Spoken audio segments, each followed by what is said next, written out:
మీరు జాబ్ చేస్తున్నారా? మీ సాలరీని డబుల్ చేసుకోవాలని అనుకుంటున్నారా? 2x యువర్ సాలరీ ఆన్లైన్ కోర్సులో జాయిన్ అవ్వండి. అభంశుభం తెలియని ఆ పసిపిల్లల పాలిట తండ్రి కాలయముడయ్యాడు. చిన్న కారణానికే పెద్ద నిర్ణయం తీసుకున్నాడు. ఇద్దరు చిన్నారులను నీటిలో ముంచి ఊపిరాడక చేసి చంపేశాడు. అనంతరం తాను ఉరివేసుకుని ఆత్మహత్యకు పాల్పడ్డాడు.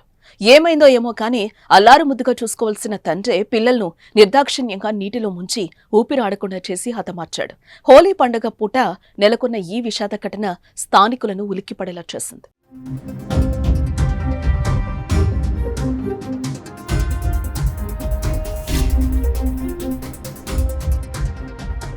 పశ్చిమ గోదావరి జిల్లా తాడేపల్లిగూడానికి చెందిన వానపల్లి చంద్రకిషోర్ వాకలపూడి ఓఎన్జీసీ కార్యాలయంలో అసిస్టెంట్ అకౌంట్గా పనిచేస్తున్నాడు.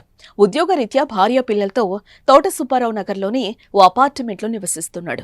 పిల్లలు జోషిత్ 1వ తరగతి, నిఖిల్ యూకేజీ చదువుతున్నారు. ఇదిలా ఉండగా తోట సుబ్బారావు నగర్లో తన ఫ్లాట్ నుంచి హోలీ పండుగ వేడుకల కోసం భార్య తనూజ పిల్లలతో కలిసి వాకలపూడిలో తాను పనిచేస్తున్న ఓఎన్జీసీ కార్యాలయం వద్దకు వెళ్లాడు. అక్కడ హోలీ వేడుకల్లో భార్యను ఉండమని చెప్పి పిల్లలకు టైలర్ వద్ద కొలతలు తీయించి తెస్తానని ఇంటికొచ్చాడు. అలా ఇంటికొచ్చిన చంద్రకిషోర్ ఇంట్లో బాత్రూం బకెట్ నీటిలో ఇద్దరు పిల్లలను ముంచి ఊపిరాడకుండా చేసి హతమార్చాడు. అనంతరం బెడ్రూంలో ఫ్యాన్కు ఉరివేసుకుని ఆత్మహత్యకు పాల్పడ్డాడు.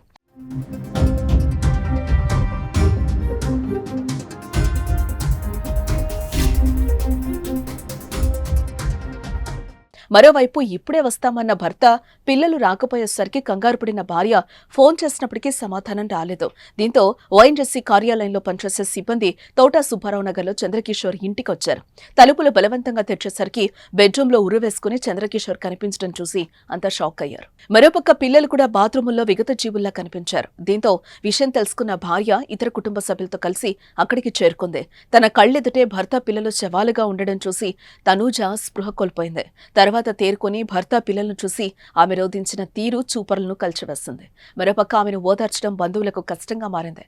సమాచారంతో ఘటనా స్థలానికి చేరుకున్న పోలీసులు కేసు నమోదు చేసుకున్నారు. అయితే ప్రస్తుత జనరేషన్లో తన పిల్లలు సరిగ్గా చదవడం లేదని మనస్తాపం చెంది చనిపోతున్నట్టుగా రాసుందని తెలిసిందే. ఇక ఈ మధ్య పిల్లలు స్కూల్ కూడా మార్చినట్లుగా తెలుస్తోంది. ఇదిలా ఉంటే చంద్రకిషోర్ ఇలా చేయడాన్ని ఎవరూ నమ్మలేకపోతున్నారు. కేంద్ర ప్రభుత్వ ఉద్యోగం, సొంతిల్లు, మంచి కుటుంబం ఉన్న చంద్రకిషోర్ ఫ్యామిలీలో ఎలాంటి సమస్యలు లేవని, ఆత్మహత్య చేసుకునేంత పిరికివాడు కాడని కుటుంబ సభ్యులు ఆరోపిస్తున్నారు. చదువులు పిల్లల్ని చదివించలేకపోతున్నాను. ఇప్పుడే స్కూల్ మార్చారు రీసెంట్ గానే. ఎల్కేజీని ఫస్ట్ క్లాస్ బాబుకి.